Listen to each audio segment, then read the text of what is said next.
Bonjour tout le monde et bienvenue à nouveau dans cette nouvelle vidéo de Self Learning Languages pour le niveau intermédiaire avancé B2 et on en est au chapitre 2. Et aujourd'hui, je voudrais vous parler de travail.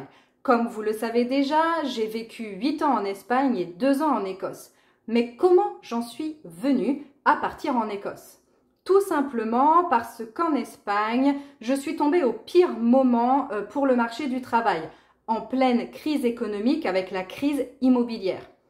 À ce moment-là, j'avais un CDI dans un collège privé, mais je n'ai pas démissionné. Avant de partir en Écosse, j'ai fait une demande pour obtenir une année sabbatique. Et l'idée était de partir en Écosse pour perfectionner mon anglais. À la suite de mon année en Écosse, j'ai décidé de ne pas retourner en Espagne et donc de ne pas retourner dans ce collège. J'ai alors donné ma démission. Et c'est à partir de l'Écosse que j'ai décidé de me mettre à mon compte, de devenir auto-entrepreneur. Ça faisait déjà quelques années aussi que je donnais des cours particuliers en ligne et que je faisais beaucoup de télétravail, donc que je travaillais depuis chez moi. Ça a beaucoup d'avantages d'ailleurs, le télétravail. On me demande souvent aussi pourquoi est-ce que je me suis mise à mon compte, pourquoi est-ce que je suis auto-entrepreneur. C'est vrai qu'il y a beaucoup d'avantages au CDI ou même au CDD.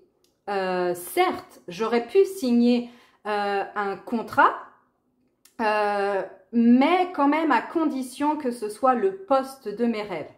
Parce qu'en comparaison avec les contrats, c'est vrai que le statut d'auto-entrepreneur n'a rien à voir, mais il a aussi des avantages, comme la liberté, la flexibilité, qu'il n'y a pas quand on est sous contrat.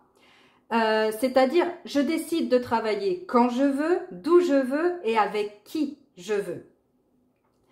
Autant avec les contrats, on a la sécurité de l'emploi, autant avec l'entrepreneuriat, on a la liberté de choix.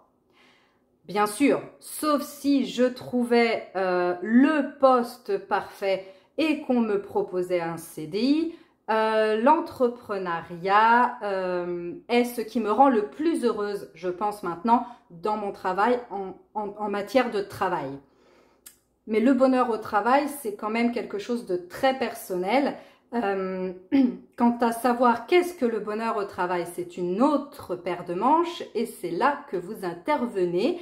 Ça dépend de chaque individu. Alors pour vous, qu'est-ce qui vous rend heureux au travail? Le bonheur au travail, c'est quoi?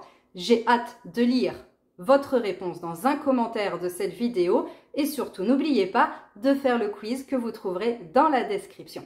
Et je vous dis à très vite.